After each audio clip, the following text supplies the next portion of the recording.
Indonesia kalah gugatan. Presiden Jokowi makin bernyali, malah stop ekspor bauksit. Pada 1 Januari 2020 kita telah memulai pelarangan ekspor biji nikel. Hasilnya, nilai ekspor nikel semula hanya 17 triliun rupiah atau 1,1 miliar US dollar di akhir tahun 2014 melonjak meningkat menjadi 326 triliun rupiah atau 20,9 miliar US dollar pada tahun 2021 atau meningkat 19 kali lipat. Perkiraan saya tahun ini akan tembus lebih dari 468 triliun rupiah atau lebih dari 30 miliar US dollar. Presiden Jokowi memang tidak ada takut-takutnya. Setelah Jokowi memutuskan melarang ekspor nikel, negara-negara Uni Eropa kelabakan. Bahan mentah yang sekiranya dipakai untuk diolah jadi barang lain akhirnya di stop Indonesia. Indonesia adalah salah satu penghasil nikel terbesar di dunia. Dengan dihentikan ekspor nikel, bayangkan berapa banyak pabrik yang kelimpungan dan dilanda panik luar biasa. Karena itulah Uni Eropa menggugat Indonesia ke WTO, dan ternyata Indonesia kalah. Tapi Indonesia tidak mau menyerah langsung, sehingga memilih jalur banding dan menyiapkan kuasa hukum terbaik di bidangnya. Proses banding ini masih lama dan kadang butuh waktu bertahun-tahun. Tapi itu tidak membuat Jokowi kapok, melainkan malah makin menjadi-jadi dan menantang balik. Presiden Jokowi bahkan menantang semua negara yang merasa dirugikan atas kebijakan larangan ekspor bahan mentah RI agar melakukan gugatan ke WTO.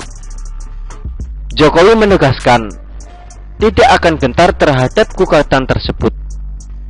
Itu tidak akan menyurutkan langkahnya sebagai pemimpin Indonesia. Meskipun kita digugat, tidak apa-apa. Nikel digugat. Ini nanti yang kita umumkan hari ini digugat lagi. Tidak apa-apa. Suruh gugat terus. Yang kedua digugat belum rampung. Ketiga kita stop lagi.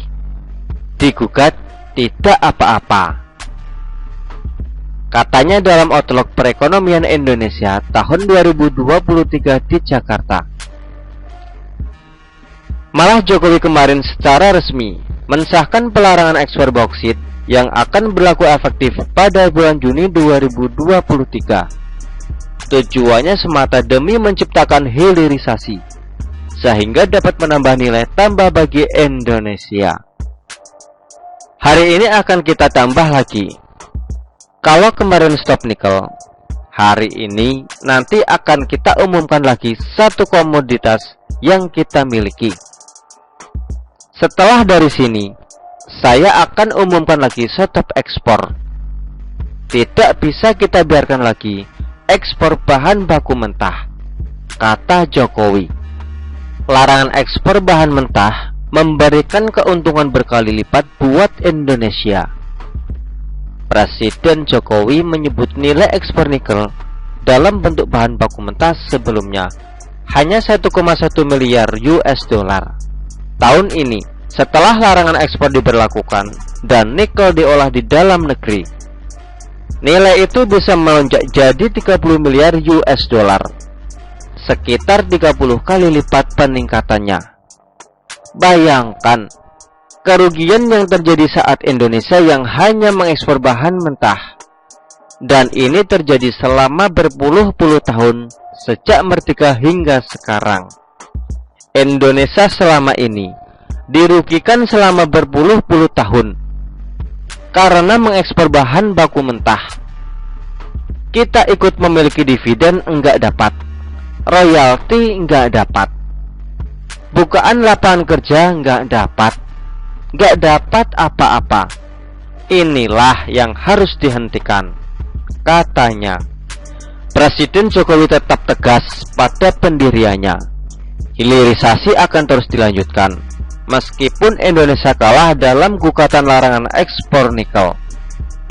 Jokowi mengatakan Indonesia harus berani mengambil keputusan dan tidak takut terhadap negara manapun. Saat kita menstop ekspor bahan mentah nikel, kita dibawa ke WTO, World Trade Organization. Baru 2 bulan yang lalu kita kalah, tapi keberanian kita menghilirisasi bahan-bahan mentah, itulah yang akan terus kita lanjutkan. Meskipun kita kalah di WTO, kata Jokowi. Presiden Jokowi memang hanya berlatar belakang warga biasa, pengusaha mebel, tapi nyalinya kadang melebihi para petinggi militer di negara ini. Jokowi tidak takut ditekan, dipaksa, diintimidasi, dikeroyok dan diserang negara lain. Jokowi ingin negara ini mandiri dalam mengelola bahan mentahnya. Jokowi ingin memberikan devisa yang lebih besar dari sekadar ekspor bahan mentah. Dari sekian banyak presiden, hanya Jokowilah yang berani merebut pengelolaan migas dari asing dan nekat menghentikan ekspor bahan mentah, yang berakibat banyak negara benci setengah mati. Saya sungguh salut dengan keberanian Jokowi. Keberanian seperti ini sulit didapatkan oleh pejabat manapun. Kebanyakan pejabat hanya main aman dan tidak mau ambil pusing mendapatkan tekanan dari pihak lain. Lebih baik ikut arus dan tidak direcoki. Jokowi memilih melawan arus dan dilawan dari segala arah. Kalau dari dulu pemimpin Indonesia berpikiran seperti Jokowi, mungkin sudah dari dulu negara ini makmur, sejahtera dan maju. Apa mau dikata, ada mantan presiden yang katanya paling diktator, memberikan kebebasan kepada asing untuk mengelola SDA kita. Bahkan setelah itu, tidak ada yang berani memaksa negara lain untuk investasi di sini. Ini baru the best president. Begitulah kura-kura. Artikel ini diambil oleh siwo.com dan ditulis oleh X Hardy. Bagaimana menurut Anda?